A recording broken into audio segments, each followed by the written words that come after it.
A red-haired girl kneels beside the crystal effigy of the divine dragon, confiding in the goddess Artel about the path her father has chosen for her, abandoning her passion for alchemy and accepting an arranged marriage. According to him, now that she's reached 24, she's past the appropriate age, and he refuses to delay it any longer. Earlier that morning, he had approached her with his intentions, but she wasted no time in raising her voice, questioning why she should give up her craft as an alchemist and wed a man she didn't care for. Why, she asked, is it considered compulsory for every woman to marry once she reaches adulthood? The Ostane Empire stands as one of the most powerful realms on the continent, and within it lies the venerable Oaklean lineage, a family honored since the empire's inception. True to the roots of their name, the Oaklean family is known for producing alchemical geniuses, a tradition handed down across generations. With each successor naturally enhancing their mastery of the craft, they've successfully sustained the family's legacy, now owning the continent's most prominent alchemy workshop.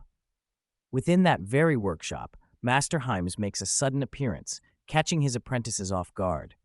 Known for his intimidating demeanor, his students are visibly shaken by his unexpected visit, but he quickly reassures them, telling them not to be alarmed. Today, he's simply there to see Rebecca and urges them to continue their duties. A revered figure across the realm, Master Hymes is hailed by all who practice alchemy. His brilliance enabled him to design powerful armaments that contributed to the Empire's rapid military expansion, earning him the esteemed title, Father of Weapons. Alongside his legendary status, he is also the parent of a brilliant daughter, gifted with intense focus and intellect. She is his greatest treasure, and he's always desired nothing but the finest for her. As she finishes her prayer, she senses a familiar presence. Spinning around, she lights up at the sight of her father, rushing to greet him and asking about his health. He gives a gentle smile, telling her that he's been doing well lately, though his expression quickly shifts into seriousness. With a firm tone, he states that he's come to talk about something significant. She claps her hands together joyfully, telling him she's glad he's here because she was planning to visit him later anyway. She's finally created something she's proud of. She'd been developing a potion to erase scars. But Hymes remains indifferent, placing a hand on her shoulder and drawing her in close. With calm finality, he tells her it's time. She's done enough. His words land like ice, leaving her stunned and hollow, unable to grasp his meaning. Confused, she asks what he means by that. Her father proceeds, explaining that she's already 24, and even he's surprised at how quickly time has flown. Her expression darkens with anxiety as she wonders aloud if Judith had said something. She recalls how Judith caught her secretly reading behind the curtains during yesterday's ball. She quickly adds that she thought the space behind them was hidden enough, assuming no one would notice her there. Flustered, she apologizes, promising it won't happen again and that she'll be more cautious. But her father shakes his head, assuring her that's not the issue. What worries him is that he's heard it becomes difficult to marry off a woman past the age of 24. He reminds her how he allowed her to live freely until now, but at this point, he wants her to obey his wishes, put everything else aside, and prepare for marriage. She gasps in protest, insisting she has no desire to wed. He then calmly asks what she plans to do instead. Agitated, she replies that she wants to continue working at the alchemy workshop just as she always has. But his next words leave her stunned. He claims William had told him something, that he wouldn't take responsibility for her once he passed. Given their family's financial status, her father admits he lacks the means to leave behind enough assets to support her independently. She shakes her head, telling him that even if she ends up poor, she'd rather chase her dream. She emphasizes how content she is with her life as it is, but her father suddenly yells, declaring that he's had enough. He reminds her that he made a vow to her mother and that he won't back down now. He turns his face away, upset with himself for ever letting her pursue alchemy. She is speechless, demanding to know why he's so strongly opposed to her path. The response wounds her.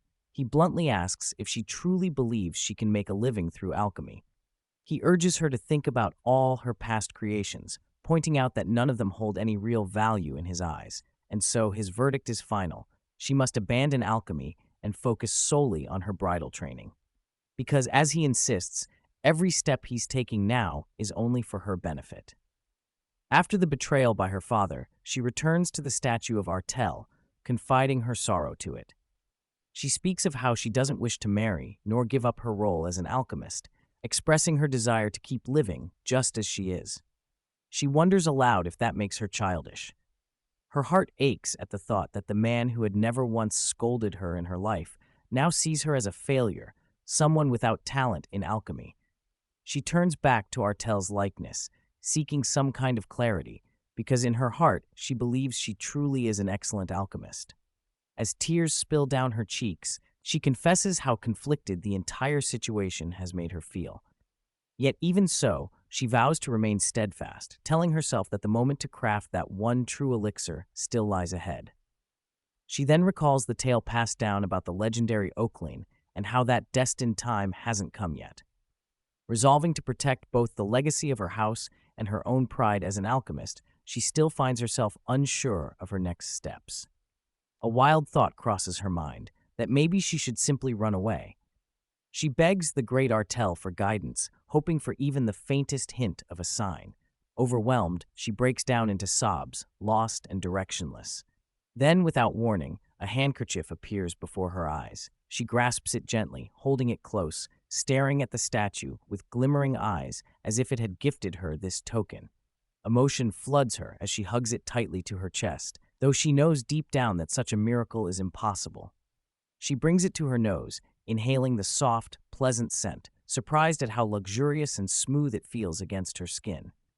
Her thoughts drift toward whoever could have possibly left this for her. Just then, a young man steps into view from behind a nearby pillar, his entire appearance glistening with gems from head to toe.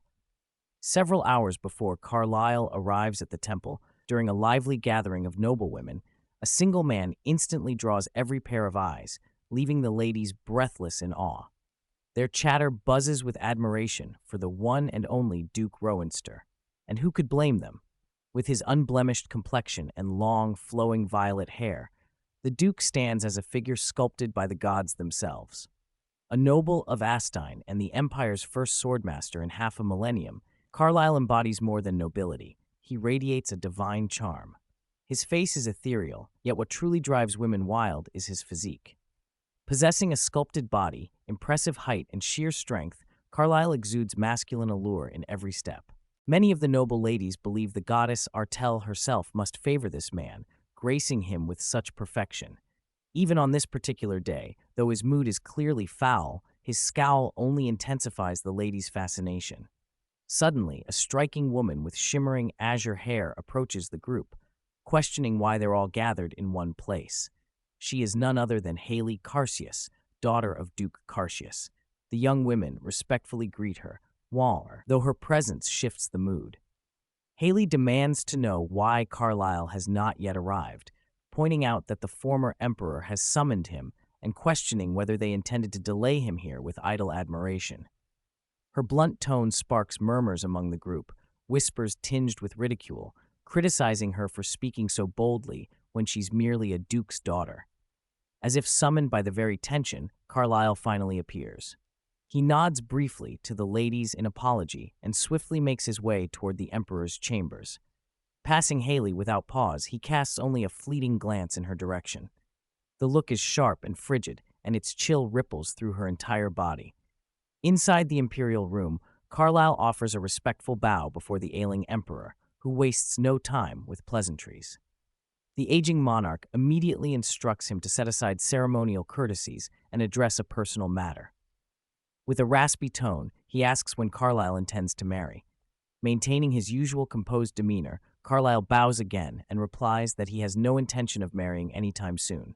The emperor, clearly displeased, coughs violently, his face pale with strain. Through his wheezing, he groans in frustration, asking how he is supposed to rest in peace if Carlyle refuses to settle down before his death. Before speaking his final words, the young man respectfully asks His Majesty to forgive him for what he's about to say. But according to his physician, the only thing wrong with him is that he's in too good health for someone his age, and nothing more. The emperor grows furious, slamming his hand down and shouting for him to stop talking nonsense. At his age, he argues, no one can predict when things will go wrong. He continues, reminding Carlo that his father was both his closest companion and his late sister's husband. That man, still in the prime of his youth, gave up his life to protect him on the battlefield. And now, seeing Carlyle ignore his request so coldly, he feels utterly let down. No matter how great a swordmaster he has become, even surpassing normal human limits, he is still just a man. The emperor recalls how worried Carlyle's father was on his deathbed, saying it broke his heart to leave his son so young and unready.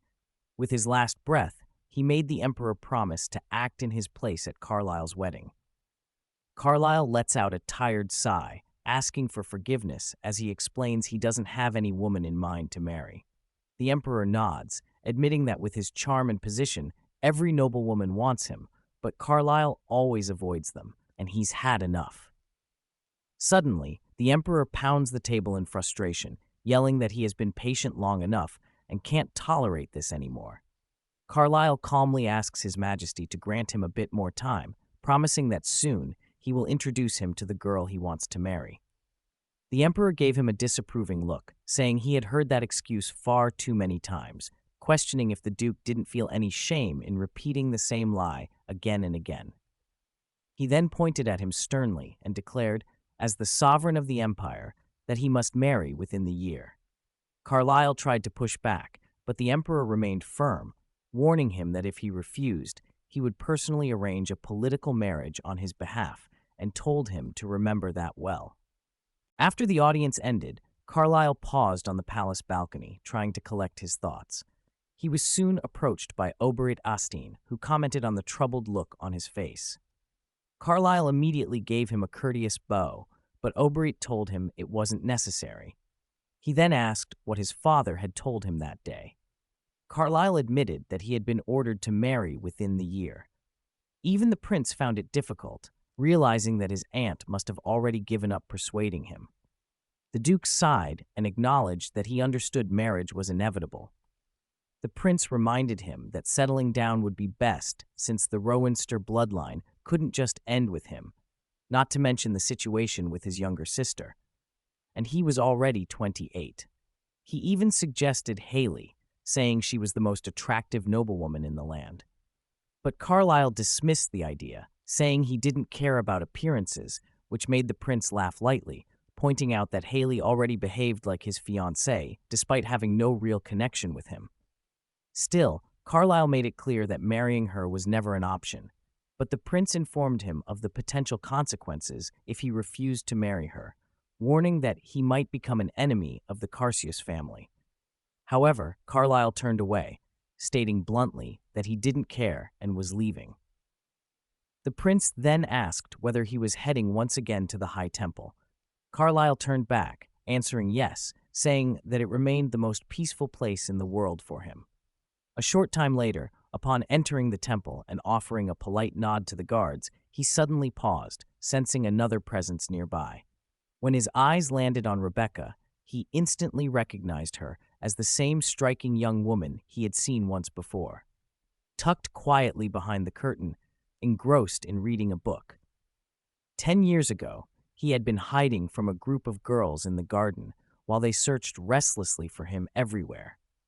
Taking cover behind a thick tree trunk, the Duke began to wonder how he could escape without being noticed, and after choosing the right moment, he dashed away as swiftly as he could, trying to avoid being seen.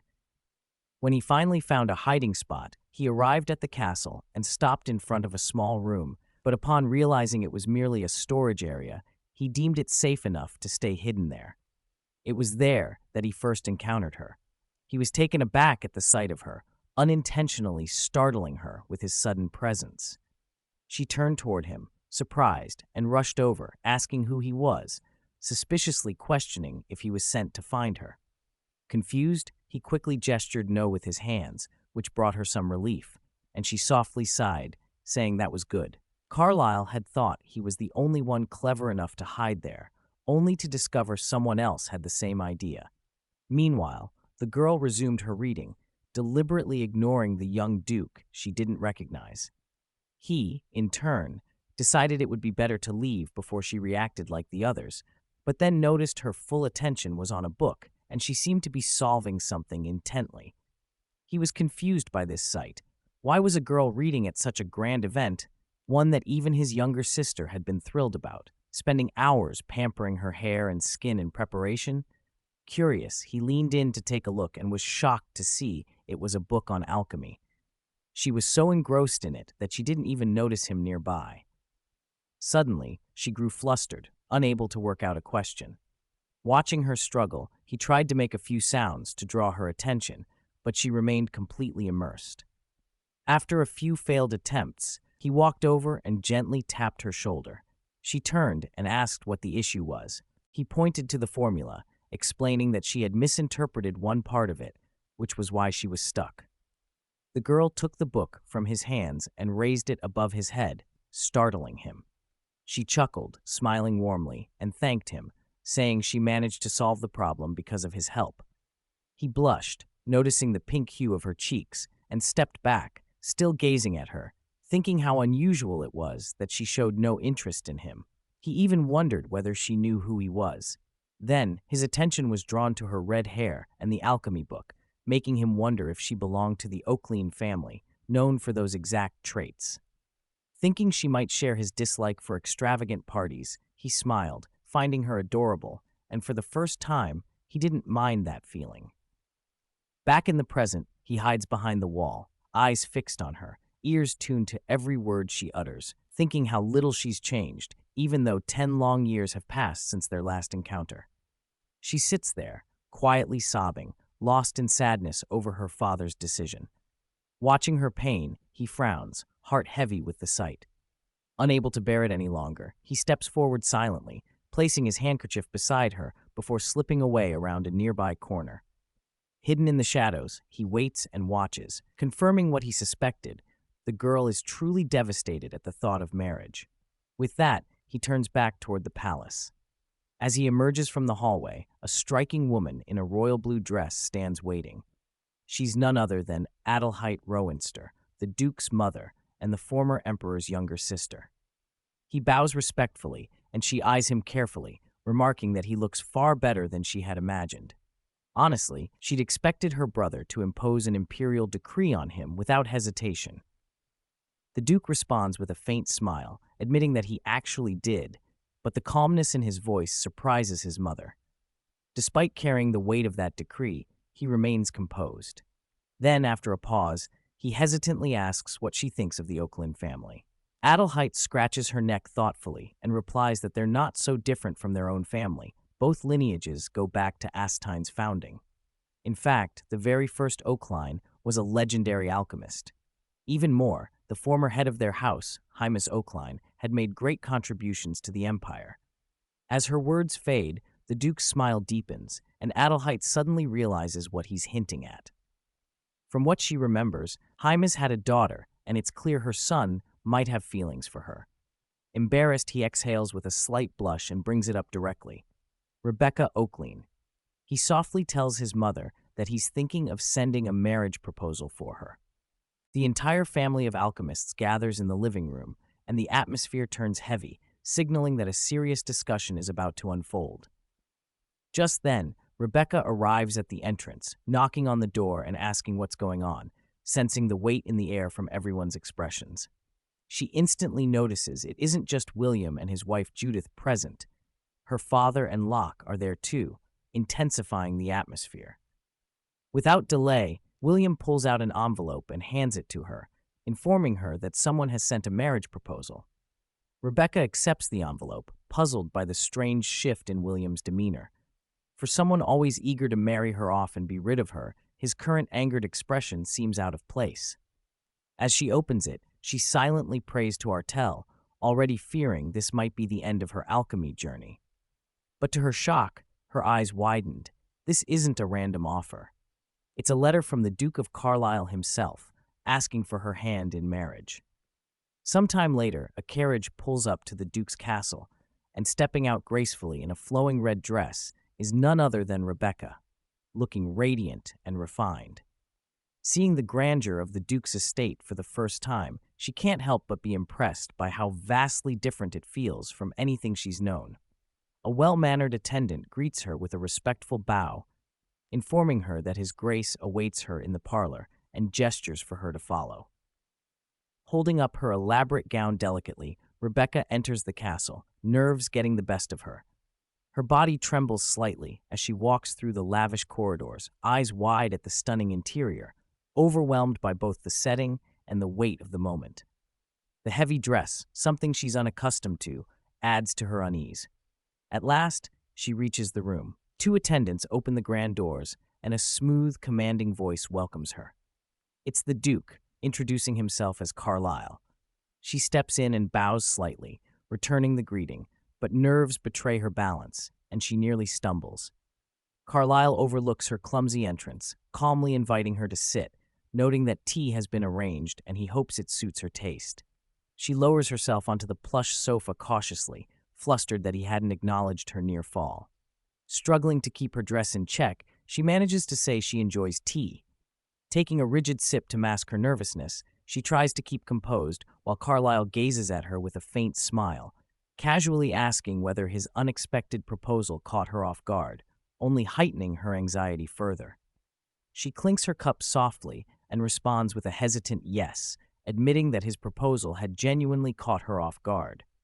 A nervous chuckle escapes her lips as she shyly adds that she doesn't believe someone like her deserves a person of his stature. Her hands tremble slightly as she silently pleads with herself to stay composed, to stop being so anxious. But her tongue refuses to cooperate. Then, unexpectedly, Carlyle lets out a quiet laugh at her words, which only deepens her confusion. Trying to regain control, he quickly apologizes, asking for her forgiveness. Though inwardly amused, he certainly couldn't tell her that she had completely brushed him off during their first meeting just to keep reading a book. Taking a steady breath, Rebecca gathers herself and gently repeats that she doesn't believe she's worthy of such a grand offer. But Carlyle, maintaining his calm demeanor, admits frankly that he actually has no real intention of marrying her. Her breath hitches, and before she can stop herself, she jumps to her feet in sheer shock. Her voice shoots out, asking what kind of purpose his proposal served if he didn't plan to follow through. Her words start pouring out faster now, fueled by all the bottled-up stress. She tells him how the proposal had made her feel overwhelmed, how she'd spent days preparing for this moment, overthinking every possible outcome. In that same breath, memories flash through her mind, Judith's ambitious words echoing, saying that marrying into the royal family would be like striking gold. Her brother hadn't stayed quiet either, insisting she must accept the offer at any cost. Together, the couple had cornered her, even going as far as to say that if she refused, she'd no longer be considered part of the family. The weight of those words crushes her spirit all over again, and her eyes begin to sting with tears. And just as she realizes she's been rambling in front of the Duke himself, she catches him watching her silently, stunned by her outburst. Embarrassed, she sinks back into her seat, trying to collect herself. Carlyle, noticing her distress, gently assures her that she's free to speak her mind openly. He then reveals the real reason behind his proposal. He knew she, just like him, had been forced into this situation. Startled, Rebecca turns toward him, asking what exactly he means. Carlyle leans forward slightly and asks if it's true that her family has been pressuring her into marriage. Rebecca blinks, the pieces falling into place as he hints that he's in the same situation. Curious, she edges closer and softly asks if it's his mother who's been pushing him. A faint flush crosses his face as he replies, somewhat embarrassed, that in his case, the one causing trouble is none other than the former emperor. She eases back into her seat, absorbing the weight of that revelation as he calmly explains his predicament. He has no desire to marry anytime soon, but unfortunately, he's up against one of the most powerful figures in the entire empire. Hearing this, Rebecca's expression softens. At least in her case, it's just her family, not someone with imperial power. That must be far more suffocating. Carlyle notices her concern and smiles gently, admitting he had a feeling she would understand. He goes on to share that when he received the emperor's command to marry, he was overwhelmed and ended up going to the Temple of Artel in search of clarity. Rebecca suddenly connects the dots, eyes widening as she gasps, asking if he overheard everything that day. The Duke nods, confessing without shame that yes, he had been there, and that's how he learned about her situation. Her thoughts spin as she realizes, was he the one who left the handkerchief? Carlyle lets out a soft laugh and confirms it was him. Then, with a casual tone, he adds that the reason she hadn't sensed him was because he's a swordmaster, someone who can control his presence at will. Hoping to clear the air, he emphasizes that he never intended to spy. He just happened to be there and believed their meeting might have been fate, perhaps even part of Artel's design. Rebecca, still stunned by all these revelations, barely has time to react before he suddenly presents a proposal, not for marriage, but for a temporary engagement. The idea leaves her completely flabbergasted, unsure of how to respond. Rebecca stands frozen, momentarily stunned by the unexpected proposal. Just to be sure she heard him correctly, she cautiously asks if he truly meant what he said. Carlyle nods, calmly affirming that he's serious. Her thoughts spiral, trying to process the idea of a contract engagement, wondering if the Duke intends for her to play the role of his fiancée in public. Breaking the silence, Carlyle explains that engagements typically span from 3 months to 2 years, so he's proposing a 2-year arrangement. Still uncertain, she asks if his goal is to avoid the mounting pressure by fabricating a relationship. He confirms her guess, admitting it's a strategy to ease the expectations for now. But to Rebecca, this arrangement sounds flawed. After all, if they publicly announce their engagement and end it after 2 years, won't that simply restart the pressure all over again? Wouldn't this just delay the same outcome? Carlyle listens carefully and acknowledges her concern, admitting that she has a valid point, but he counters that no one can predict what might change within 2 years. Rebecca, still trying to wrap her head around it, confesses that while it's unclear to her, she's trying to follow along. Carlyle reminds her that just minutes ago, he mentioned how the former emperor is forcing his hand. However, in 2 years, that will no longer be an issue, because the former emperor's influence will officially end. Her eyes widen as the realization dawns on her. He must be referring to the imperial tradition of hatching. Carlyle confirms her thought with a nod. He goes on to explain that this unique custom belongs solely to Astein's royal lineage. The empire's first sovereign was born of the mighty dragon Artel, and when her son ascended the throne, she was filled with worry. To watch over him and his heirs, she remained in the imperial capital, and to this day, she still stands as the protector of the empire. To honor her enduring love and vigilance, the imperial family established the hatching tradition, granting the abdicated emperor a temporary period of power to guide the new ruler. Under this custom, the former emperor retains a portion of his authority, and that makes his commands impossible to reject. But in Carlyle's case, that rule will expire in 2 years. When that time comes, the former emperor will relinquish all remaining power and retire to the former empress's estate in the southern provinces. Despite this, Rebecca remains unsure. Her brows furrow as she wonders aloud. When that happens, won't the newly crowned emperor simply resume the pressure to have him marry? Isn't that the same dilemma under a different name? Carlyle lets out a low chuckle, calmly explaining that the new emperor won't dare pressure him. No one would risk souring relations with a swordmaster over something as trivial as marriage. That's why, if they agree to move forward with the contract engagement, Rebecca would stay at his estate under the official guise of receiving bridal training. Rebecca jolts in surprise, nearly leaping to her feet as she asks if he really intends for her to live there with him. He assures her that his entire family will be notified about the engagement arrangement, so there's no need to worry. Officially, yes, she would be under his mother's guidance for bridal lessons, but in truth, she'll be free to use her time however she pleases. More than that, he promises to convert one of the annex buildings into a fully equipped private workshop for her, so she can continue her alchemy research. Rebecca's eyes widened in disbelief, stunned by the unexpected offer. A personal workshop, all to herself. It's far more than she'd ever hoped for, and her mind spins at the thought. Carlyle continues, stating that once their 2-year contract concludes, their engagement will be annulled without fuss. But beyond that, he also intends to provide for her long term. She gasps, asking what exactly he means.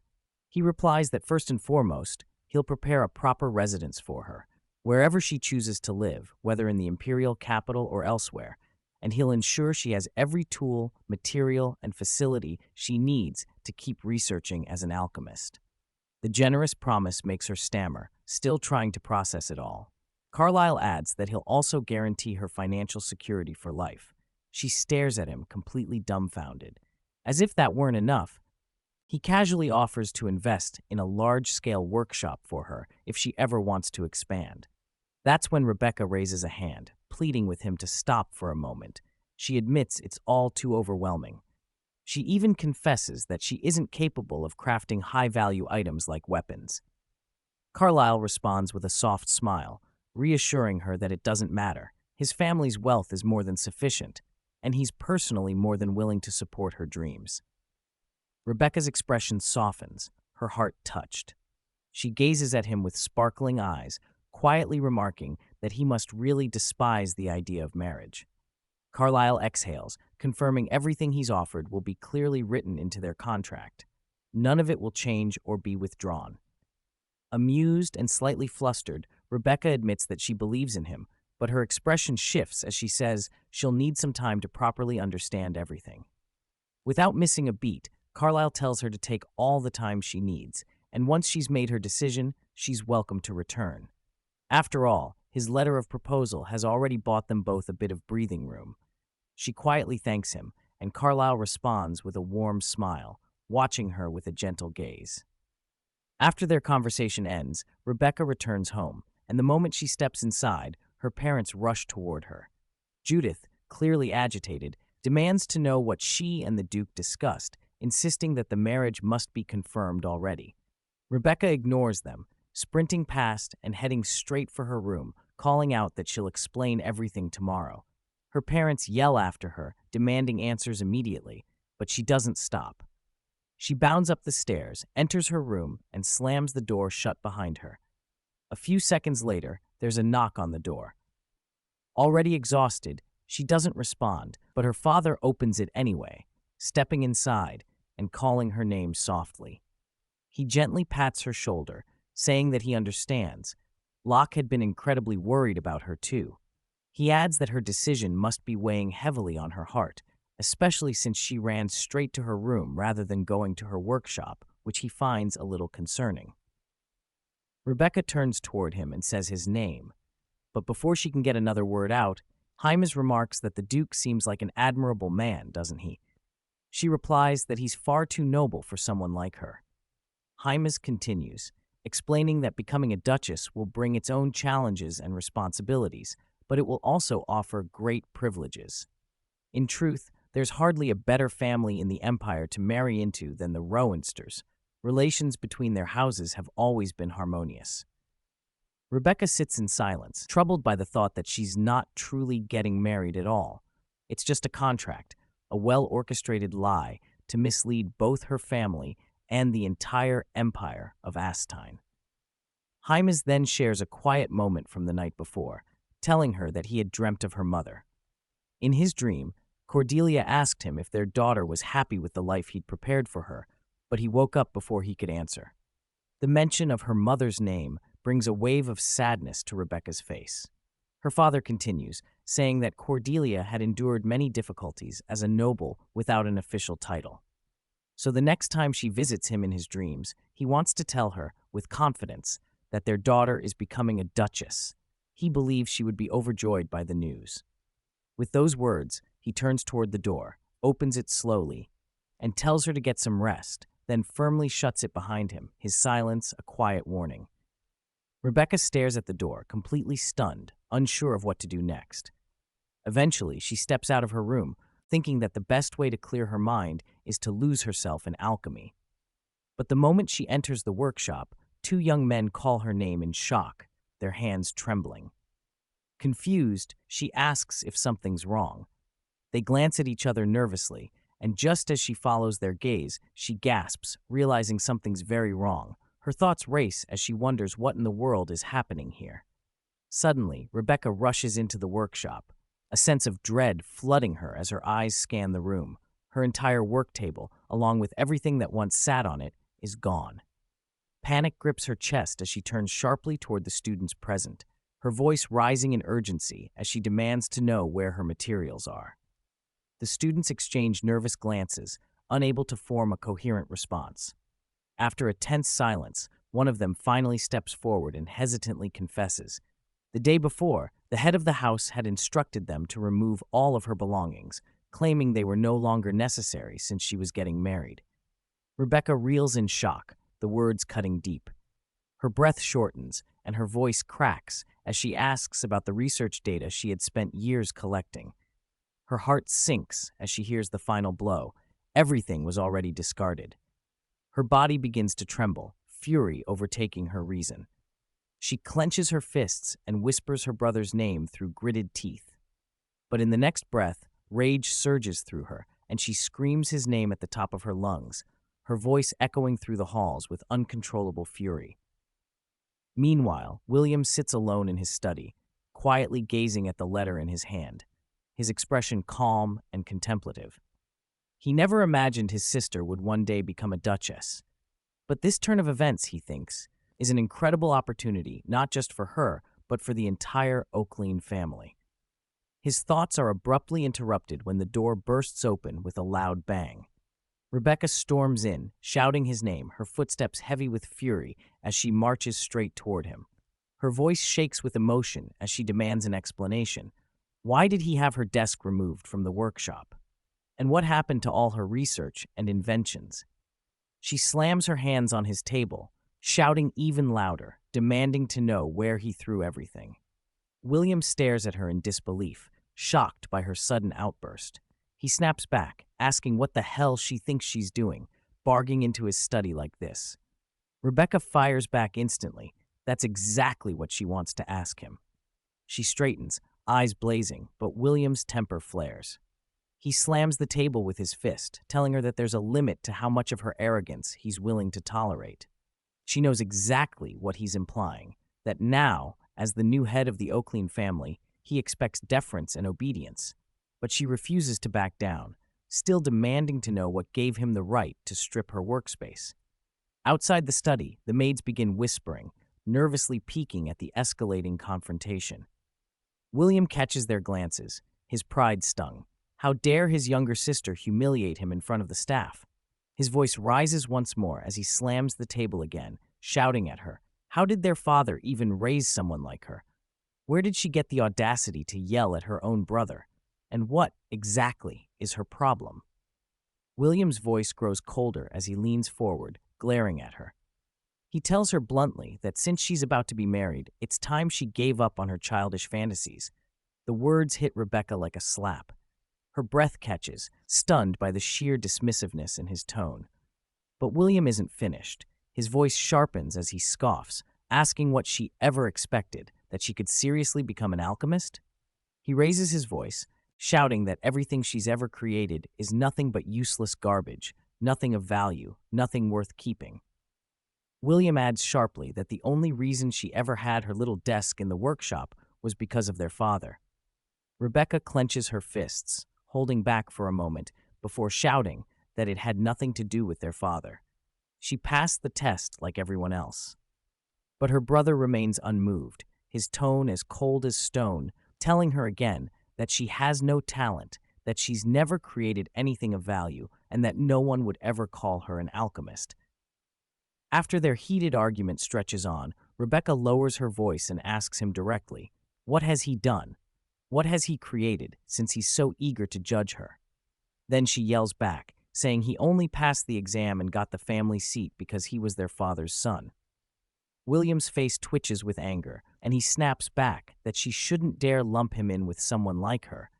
At least he knows what really matters, while everything she's ever done has just been pointless, childish experiments. Rebecca smirks coldly, asking him what exactly he expects her to create then. Or would he only acknowledge her as a true alchemist if she managed to make the Philosopher's Stone, the very thing only the legendary Oaklean once created? William glares back, telling her he's not some fool chasing fantasies or trying to decipher ancient riddles left behind by their ancestors. He says he aims for real, tangible success, just like their father did. Rebecca narrows her eyes and asks if by that he means developing weapons, then challenges him. Has he even succeeded at anything he set out to do? Because from what she sees, he's failed every time. William growls, demanding how she would know anything about it, only to hear her answer without hesitation that he's burned through the family's wealth and still has the audacity to criticize her, calling her an alchemist like it's an insult. Without another word, she turns away, ready to leave. He shouts her name behind her, but she doesn't stop, walking off with a final remark, thanking him for making it clear that there's nothing left to think about.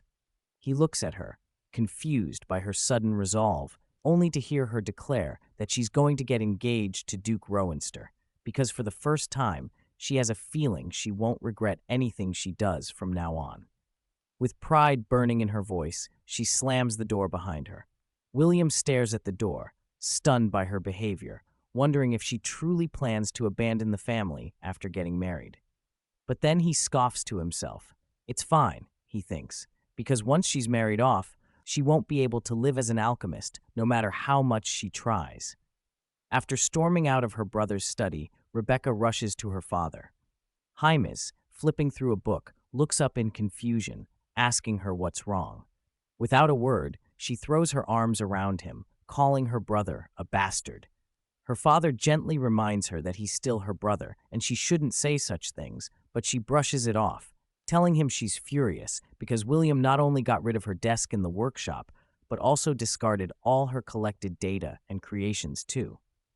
Jaime hugs her back, calling her his dear daughter, and softly asks if she wasn't going to stop working as an alchemist after her marriage. So what's there to be upset about? His words hit her like a wave, and she pulls away, asking sharply what he means by that. Her father leans closer, saying gently that since she's getting married, her data and creations no longer serve any purpose. He coughs and adds that while he's not pleased with William acting without her permission, the reality is she won't be needing those things anymore. Rebecca steps back in shock, trying to say something, but her father cuts in mid-sentence, suggesting that now would be a good time to focus entirely on her engagement and bridal lessons. Every time she tries to speak, his coughing interrupts her again. Suddenly, her voice rises. She asks him if she weren't his daughter, if she weren't part of their family, would she have ever been allowed into the workshop in the first place? He tries to respond, but a harsh cough chokes his words. She rushes to his side, alarmed, and as he continues coughing, gripping her hand. He begs her not to be angry, saying it doesn't matter whether she's an alchemist or not, because no matter what, she will always be his precious daughter. Rebecca stares at him, worried by his worsening cough, yet her mind is spinning. She wonders if there was ever a moment when her father truly acknowledged her as an alchemist. She realizes that not a single member of her family, not even those around her, had ever seen her that way. And so in that moment, she makes her decision. She will go through with the contract engagement. And she swears to herself that she will prove to her family and to the world that she is a true alchemist. To do that, she must accept the engagement with Duke Rowanster. The next day, as the Duke is occupied with his work, the butler knocks on his door, informing him about the arrival of Rebecca Oakleigh. He feels puzzled, as it's unusually early for someone to visit at this hour. He hurries outside, thinking it's earlier than he realized. Meanwhile, the maids of the castle are busy gossiping about his engagement to Rebecca, unsure how their lord agreed to marry when he used to despise women so much. On the other side, Rebecca waits for him when, all of a sudden, he enters the room with a cheerful expression and bows to her politely. As he takes a seat, she apologizes for showing up so early, while he replies that it's fine, further asking if anything is troubling her. Abruptly, her expression shifts, and she replies that it's nothing serious, just that she couldn't sleep well last night. He then inquires whether she ate something, but she tells him she didn't, since she didn't feel like eating. He calls his butler, telling him that he also skipped breakfast, so maybe she could join him or ask the butler to arrange breakfast for both. He then questions her if she brings good news. She, with a serious tone, tells him yes, because she has decided to accept his proposal regarding the contract engagement. He is stunned by her sudden agreement, trying to understand the reason behind it, since from his perspective, she seemed rather reluctant the last time, and he assumed it would take her longer to make a choice. She grows uneasy, attempting to come up with an excuse when the maid enters with their breakfast. He rises to serve her, and she feels entertained by his action. The table is set with multiple tempting dishes, and in an instant, Rebecca starts enjoying them. He watches her with a contented smile. The butler, standing nearby, fails to grasp the Duke's behavior, since he had already eaten a while ago. During breakfast, Carlyle also reassures her that as long as they're bound by the contract, he will treat her as one of his own people, because even though it's a sham engagement, he vows to show her nothing but absolute respect. Rebecca thanks him and vows to treat him the same.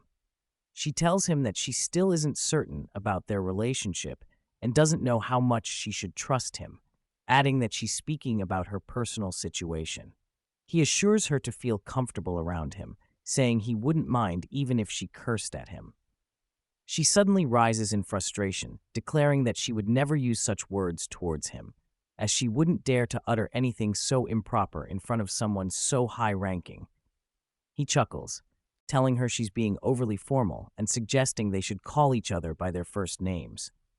Gesturing for her to sit, she takes her seat as he mentions that he believes they share the same mindset, since both prefer to distance themselves from high society and choose to focus on other priorities.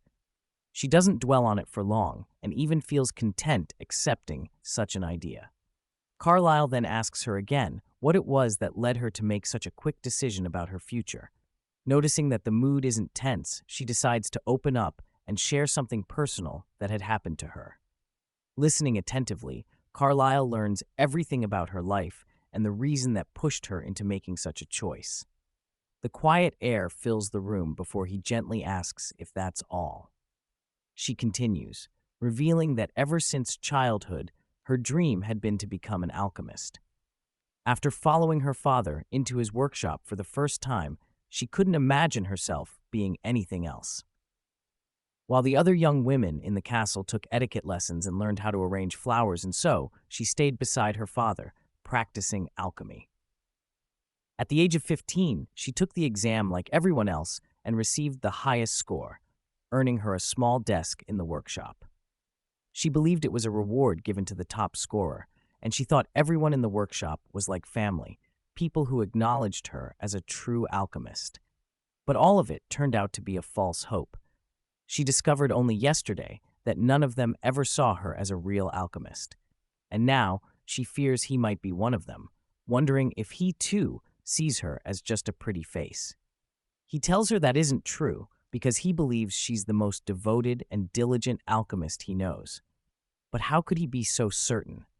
She's caught off guard by his response as he explains that just looking at her hands convinces him, hands that reveal how hardworking she truly is. He even knows small details about them, like the tiny scar on her index finger that looks like it came from a minor knife cut. She glances down, amused, realizing he's absolutely right. He further mentions the faint burn scar beside it and a rather deep wound on her thumb, and above all, she has developed numerous calluses. Her eyes widened in disbelief as she asked him how he had managed to notice such details. Feeling proud, he tells her it's simple. He's a SwordMaster, so he can temporarily enhance his vision. She chuckles in embarrassment, knowing anyone would struggle to believe those are the hands of a noblewoman, especially since her sister-in-law has scolded her for them countless times. Carlyle doesn't understand why she should be reprimanded for such a thing. As to him, it's proof of her dedication, words that move Rebecca deeply. She can't even hold back her emotions and starts to apologize while tears well up in her eyes. He sees her wiping them with her bare hand and offers her a handkerchief. Tilting toward her, he gently asks if she'll accept his second handkerchief. She accepts it, touched by the gesture, and thanks him sincerely.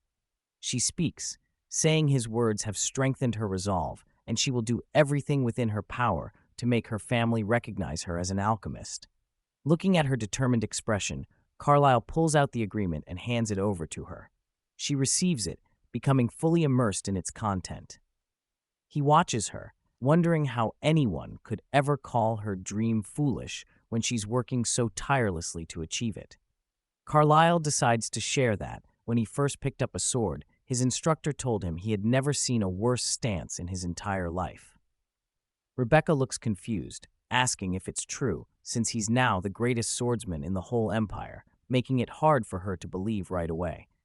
He tells her it's true, and the reason he earned the title of the greatest swordsman is because he worked hard and never gave up in his pursuit. He believes that those who give their all for what they love and don't allow themselves to be dragged down by criticism, mockery, or excuses are, in his eyes, the ones who always succeed, his words making her cheeks turn red. He then adds that for this very reason, he believes the day will come when her dedication is recognized too. She laughs softly, thanking him for his encouraging words, and by the end of their meeting, she finally signs the agreement. After finishing his meeting with Rebecca, the Duke sits in the room with his entire family. His sister Charlotte, a lovely young woman with pink hair, is surprised at his decision for a contract marriage with Rebecca. The Duke's mother lets out an exasperated sigh, telling her daughter that she heard correctly what her brother said, as even she is baffled about who her son takes after to make such a reckless choice. Charlotte glances at her mother, thinking her brother is just like her. The mother adds that she's certain her brother, the former emperor, already knows everything about this scheme.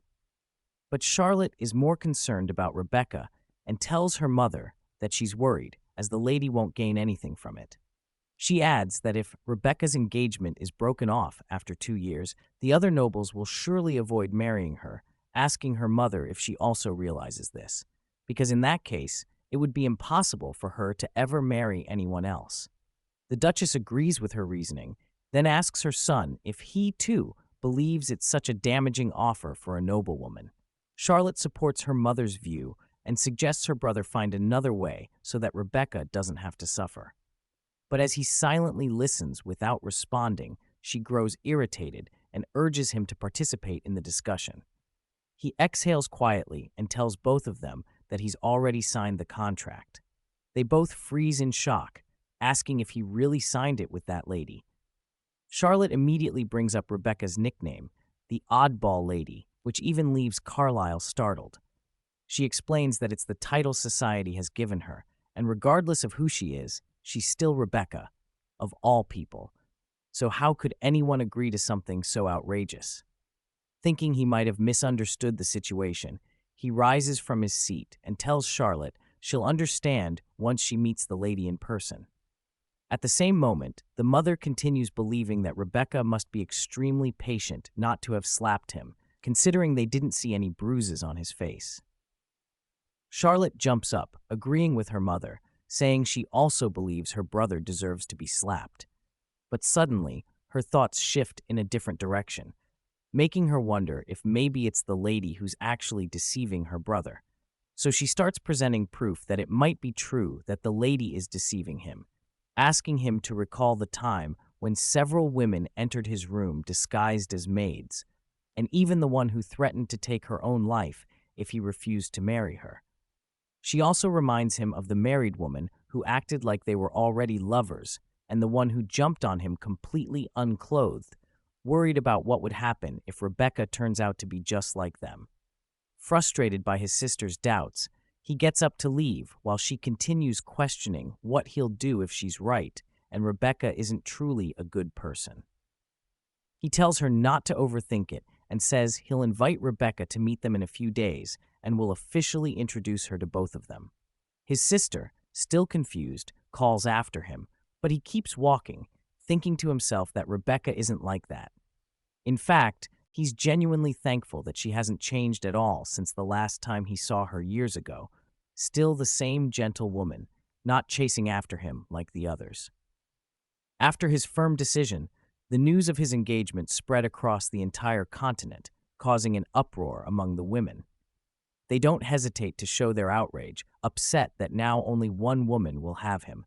But more than anything, they're panicked and furious, wondering just who in the world this Lady Rebecca even is, as none of them know her. When suddenly most of them realize that she is the girl known by the title of the Oddball Lady, branding her as the eccentric who doesn't even know how to wear proper dresses. She never bothers to keep up with fashion trends and was even scolded for secretly reading a thick book at a party. One lady in a blue gown remarks that she's certain both families have already made official announcements. The others are stunned, unable to believe that even the lady of House Carsius didn't, but Oakline did. They grow even more anxious about Haley, who was madly in love with the Duke and had even resolved to marry him. They are deeply upset over the news of the Duke's engagement, and they can't imagine what Haley must be going through. She must be mortified, especially since they heard she turned down all tea party invitations, claiming she was sick. The ladies agree, noting how she declined nearly all of their meeting proposals. They wonder whether she's genuinely ill or simply making excuses to avoid facing humiliation. After all, if they were in her place, they'd be hiding their faces in shame too. Meanwhile, Haley sits silently in her room, gazing out the window, when her father enters after knocking, asking what's wrong since she hasn't left her room in days. He's concerned, especially when she doesn't even turn to face him. She then asks her father if he's heard the news that the Duke is going to marry Lady Rebecca, and not her, as he chose to wed the oddball of high society, of all possible women. She says it's utterly humiliating for her. Her father gently calls her name, but suddenly her hands tremble, and she clutches her dress in fury before turning around. She tells him Lady Rebecca stole her love from her. Her father tries to soothe her, suggesting it might be under imperial orders, but Lady Haley still doesn't understand why they didn't choose her instead of Rebecca. He tries to explain that it could be part of Carlisle's plan. Clearly, he's trying to buy time until the hatchling custom period ends. She stomps toward him, tears falling down her cheeks, yelling that she simply cannot accept it, and asks if he even realizes how much of a laughingstock she has become. He tries to calm her again, saying he's already spoken to Adelheid multiple times, but she insists on leaving the decision entirely to her son, so there's nothing more he can do. Haley, overwhelmed with anger, even calls the Duchess an old vixen, adding that she should remember who protected Charlotte's reputation in high society. She demands that her father break off the engagement no matter what, but he refuses, saying it's beyond his authority. He reminds her that the Oakline family has been on good terms with theirs for generations and has offered them great support. She screams that they're just the house of a measly count. But her father disagrees, stating she can't compare them with other houses of the same rank and that it wouldn't be strange if they were elevated to the status of Marquise or even Duke at any moment.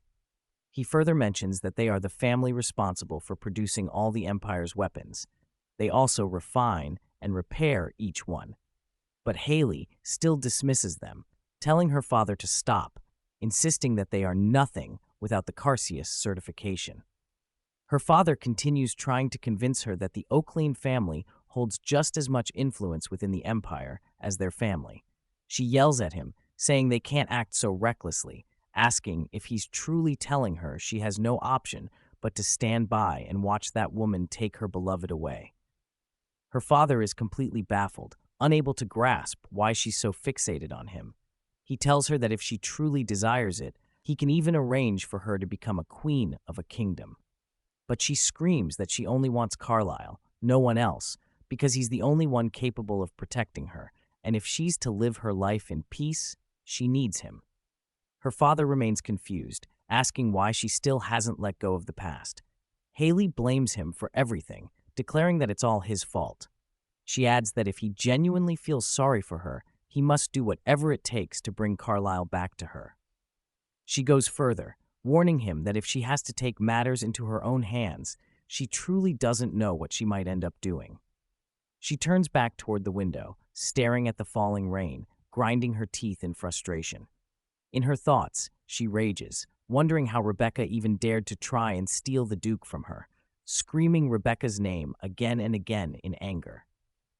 Just as planned, the next day Rebecca arrives at the castle, maintaining a composed posture despite the tension clouding her face. Dressed in a vibrant gown, she walks past the gates and bows respectfully before the Duchess and Charlotte. Both mother and daughter greet her warmly, assuring her there's no need to worry. Charlotte explains that they simply wished to see her face at least once before the engagement ceremony and hoped to know her better. Then, unexpectedly, the Duchess mentions that Rebecca deserves an apology. The statement leaves Rebecca puzzled. Continuing, the Duchess admits that Rebecca herself had pushed for the contract engagement, even though such an arrangement would be considered damaging to any noble lady's reputation. She apologizes on behalf of her son. Rebecca stands frozen, unable to grasp how the deal is considered detrimental to her, leaving both women before her equally puzzled by her confusion.